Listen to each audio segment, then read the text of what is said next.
This is David Sable. Today, we're at Bitforms Gallery on Allen Street in New York City's Lower East Side. Probably the premier new media art gallery in the world. We're going to be talking with Steve Sachs, who founded Bitforms, and we're going to talk to him about what art means, what creative means in the new media art world. Stay with us. Steven Sachs, Bitform Galleries, thank you so much. I love coming down here, as you know. I come down here whenever I can. And by the way, we are where? Lower East Side? We're Lower East Side on Allen Street.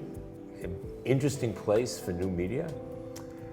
It is, absolutely, considering it's one of the destinations for people coming in many years ago. But I think what that did is create a very... my grandmother started down here. My grandmother too. There you go. I knew we had something beyond just love of art. Yeah, and good hair. And good hair. I think that Lower East Side was very attractive. One, because it was one of the last remaining authentic places in New York.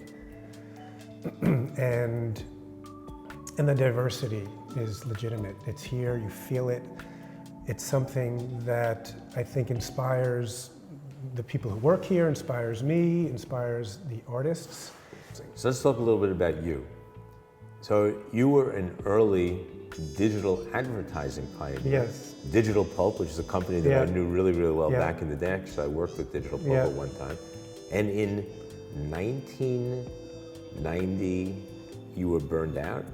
No. It was a little, no. In 99. In 1999, No, we did, because I started in 95. So in 1999, you were a .com burnout. Yes.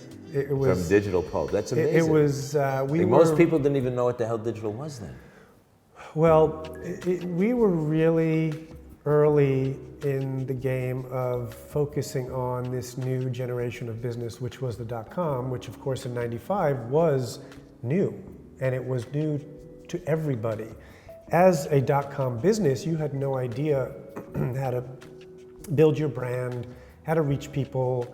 The technology obviously is not as advanced as it is today. So we built an agency that was devoted to these pure .coms. And no one was really doing it. So we actually had a hybrid company. We had programmers and account people and creatives all under one roof. And this was pretty extraordinary. And I was the creative director and co-founder, and it was an unbelievable Wild West journey. I mean, the budgets were out of control, the ideas were just bouncing off the walls, and it was a really, really fun, it was, midnight every night. It was exciting, it was fun.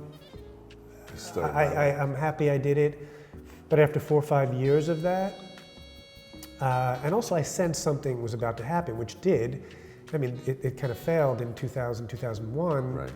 So I had a good instinct, and I think I was done. And I was also done taking orders from, creatively. I wanted to have creative freedom. And the only way to do that, after thinking about it, after I left this business, was to open up a gallery. Everyone that I've interviewed, everybody who's sat in that chair in their place, has made that comment about business, has said that part of their creativity is understanding how their art also translates into business. I find that fascinating. Yeah, because especially art is tricky because you have to be, sometimes it's not a hit. Sometimes you create something just because this is what you need to create at that time, and it may never sell. So we have to kind of manage these ups and downs, these cycles, and it's part of the process. And it's just something that I learned growing up. I watched it. I mean, this was more antiques, but I saw certain things were popular, unpopular. And the other thing I have, which was after all this stuff, I have a master's in business as well, so I have an MBA. So that also is a pretty different approach for a gallerist. Most gallerists don't have a master's in business. But it's just interesting because in our side of the business, creative from the other side, so you come back to our side, so many of the people on the creative side don't want to know about the business side of the business, and they sort of divorce themselves from it. And sometimes it's good and sometimes it's bad, but I just find it fascinating that literally everybody that we've spoken to has said exactly the opposite. Yeah. And I just wonder about that connection between understanding the business side and then being able to use that to inform the creative side. Well, I think taking the leap to be a business owner, entrepreneur, you have to feel good about the business side. You have to feel confident. I don't think you have to do it the same as maybe more conservative corporate, large corporate business, but you need to, I mean, it's essential for survival. I mean, you need it. Here we are surrounded by art that is really leading edge in terms of technology, in terms of digital, in terms of new media. But what you do is you call it new media art. You don't like the digital word. Tell us about that. Well, I think for me it was about working with artists who were using the latest technologies of their time to create new art experiences and new interpretations of art.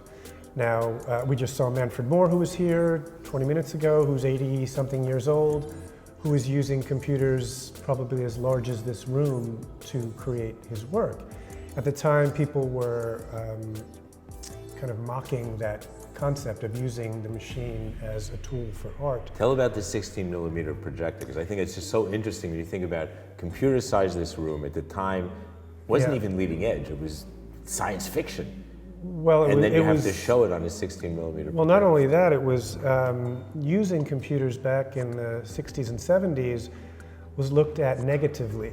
It was looked at as a non-creative, non-artistic form.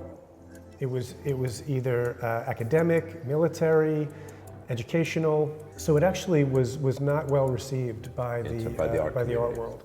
So his original work was using large machines, but it was very difficult to display the moving image because they didn't actually have the equipment to do it. They didn't have these beautiful screens that we have today and the high resolution. So it had to get transferred to film. So we wound up showing it on an early 16mm projector. We showed the original, and it was just a beautiful, magical moment when we turned it on and we just saw this moving image that was created 50 years ago using new technologies at the time. So for me, it's not... And in the way you exhibit it today, you're still doing that, right? Because that's part of the experience. Well, we chose to do it. I mean, again, I'm an art gallery, so we are about selling these works that we're creating. So this is a whole bigger conversation, but when you acquire a work like that, in some cases like this, you can acquire it in different formats. So this is 16mm was the original, so we wanted to stay true to that, and we wanted to present it in that format. Again, it has this magical quality that brings you back to when it was made, which it's impossible to recreate on a fancy HD, 4K, whatever screen today. It's just a different vibe. So we wanted to show that feeling. But again, getting back to this concept of digital is essential in many ways in terms of the process and the tools, but digital now is everywhere. You can't, if you just say digital, it's everything we breathe and see and do is digital. It's about how the culture is responding to this new digital age. And a lot of the works in this show, in my gallery in general, is again, how does the generation respond to the tools that are handed to them? And then how does the generation at that moment creating art respond to the cultural changes? I mean, think about this whole, what we call this post-internet generation. I mean, it's a very different way of thinking creatively. There are different tools that were handed to these artists. But to say digital art is like saying painting art, or it's like describing something that it's like everything that exists today. So art is catharsis.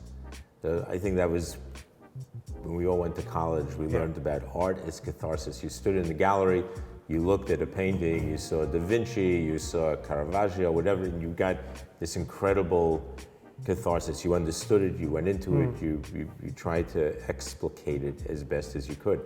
How does that work today? What is my relationship to the art? Some of it is immersive, some of it is interactive, which is completely different. And some of it I'm just standing and looking at. Yeah. And what am I supposed to get out of it? Yeah, well, again, some of the work is similar to that early work you were mentioning, where it is a static piece on the wall. But conceptually, as you read information or you dig deeper, it's typically, if it's coming from my gallery, there will be an interesting story and process behind the work. But the more blatant immersion or catharsis is happening now in a much more visceral way. And then the one thing that really has been exciting over the years is this idea of generative art. So this piece here, which we'll see in a second, is not video art. So it's something that kind of evolved from video art, where it's still the moving image, it's still on the screen, but it's completely software based. So when you're living with a piece like this, you're never experiencing the same piece twice over a certain amount of period of time. So this work, for example, will cycle in an hour, but when that new cycle comes, there'll be subtle differences that you will be able to notice over time. Right. So that was a huge breakthrough, I think, in the world of art in general, is this idea of having an artwork that is almost a living, breathing entity that is never the same. And that's a big concept. Like, for the art world to embrace that, it's still difficult. It's difficult on a number of levels. One, again, there's this machine that's creating something. And again, we can get to artificial intelligence in a second, which has become very trendy and hot. But having something that is not static, that's something that you may have difficulty interpreting constantly, can be challenging. You imagine like Picasso, and he takes Guernica or something and does it in that medium. And so he captured that incredibly powerful moment that's static, but makes a critical point. But how might that have been captured in a moving, changing piece, and what might that have done? That's interesting, yeah. Well, again, sometimes it's actually okay for it to be static, as you see in this show and others. But to that point, I have an artist, which you'll see in the back, Crayola, who is doing exactly what you just mentioned. He's looking at these old masters and saying, how can I reinterpret what they did? So in this case, it's actually more connected to Monet, where he went to the gardens in France, where he would sit and create these gorgeous paintings. But in this case, he used super high resolution film. He took all that film and then used software to manipulate it and create these, basically created moving abstractions that clearly have a relationship to Monet. So I think every generation of art has had an issue.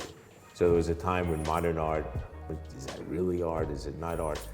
The one though that I think is maybe the closest was photography. So it was almost 100 years from the time photography became an established thing, not an art form, just an established thing that we did. I would take your picture, you put it away, so it actually became collectible art. It took a long time. Now that's definitely, there's a lineage, there's absolutely a connection to collecting moving image art. It began with the idea of collecting photography, because the issue from collecting both of those mediums is duplication. I mean, if you think about a painting or a sculpture, they are typically unique. So for that, in the art world, for it to have a certain level of credibility, it took a long time. So photography, because that became credible and entered the art world over like 30, 40 years after its inception, that led to me being able to sell video, sell computational. Because it's the same issue. They're easily duplicated. Right. But of course, in the art world, you're getting a certificate of authenticity. There's an honor system, of course, with the collector. So before you talked about how you work with your artists, you help them, you take their inspiration and help them understand how to sell it, because that's very important. But you also have a sidebar, which is taking those artists into very commercial kinds of installations, which is different. So that's where a big corporation will commission an artist to do something. So for example, at the Nespresso store Yes. in Manhattan on Madison Avenue, there's an incredible wall. Yeah, It's Daniel Rosen, it's yeah. one of the greatest. Yeah, it's Rosen's work, which Yeah. always I Yeah. love, which is really amazing. So why don't you tell us a little bit about that? How does Sure. that happen? Yeah, no, I'm really a big believer in this integration when it's pure, when the brand actually understands that the support of the artist in its purest form is what will be successful for all involved. Once the brand starts to treat the artist like a designer or like an ad client where they want to dictate direction, one, the artists will have tension and stress. And also I think the viewer, the end viewer, will not look at it as art, which is the end goal in this relationship that I'm trying to build. So Nespresso was really an interesting situation where at first I thought it would be challenging because they started to give us some direction. But what they did really is give us an overall idea, and they just said, you know, run with this, which was the idea of recycling. And a lot of Daniel Rosen's work is using natural materials in the creation of these interactive mirrors. So we wound up doing, because they were very eager to talk about recycling, because they were putting a lot of effort into that, is we looked at their product, we looked at the pods, and Danny said, these really are interesting objects. Let's take all the leftover material after the pods are stamped and create a physical mirror, interactive mirror out of this. And it was stunning, breathtaking piece. And Nespresso wound up actually initially put it in Madison Avenue, and it was so successful, it's now also, there's one in Beverly Hills. So two flagship stores, LA and New York, both have it. And it's funny because I visit them every once in a while because, of course, you know, the people who work there aren't as passionate as I am about this. And I mean, every time I'm in there, the dialogue that occurs between people in there, if I'm sitting there looking at the work, it's instant, it's incredible. And again, it's this pure support of this art experience that will be memorable. And to me, there's value that goes beyond traditional advertising. It's throughout history, what is the artist's reaction to what's happening in the world at the moment? And for me, when I started my gallery in 2001, I saw what was about to happen in the art world. I saw that there was a new generation emerging that was completely influenced by technology. Their lives were about technology. I mean, think about us, you know, social media. Like, what is that? We didn't understand that growing up. And that has a huge impact on the psyche of these artists and everyone in the world. So these things are very important for the gallery. It's not only about like the obvious technology, it's about how technology is influencing culture in general and how they're responding to that. All right, great. So let's take a walk around and let's look at some art. Sure. What is this? Yeah, so this obviously, you know, when you would first walk up to it, if you were, say, not in my gallery, you would just think of it as a canvas, a painted canvas with a bit of dimensionality to it. But of course, you're in Bitforms gallery, and that would not be the case. So this is the artist Adi Wagenknecht, and this work is created using a Roomba. So the Roomba is the robot vacuum. Mixed in here are all kinds of interesting cultural references. CBD oil, cosmetics, I think there may be Xanax. Yeah, so what we're looking at here is the Crayola work. I'm just kind of fast forwarding it now, but basically this would be one of the gardens. And then immediately you can see, using software and other tools, he's creating these abstractions in video. What was this one done with? So again, Adi is looking at what's happening in the world and how do you create these visual experiences, especially using, say, traditional techniques, using current tools. So in this case, she's using a drone. So you can see here, so this is like pigment that she throws onto the canvas, and she's flying the drone, using her hand, controlling the drone, and the propeller is basically spinning and moving the pigment. And then again, just like kind of an action painting, like again, Pollock. What did Pollock do? Pollock was, you know, that was his thing. He was splattering the canvas with the brush. That was a very unique technique. Not that she's going to be Pollock, maybe she will be.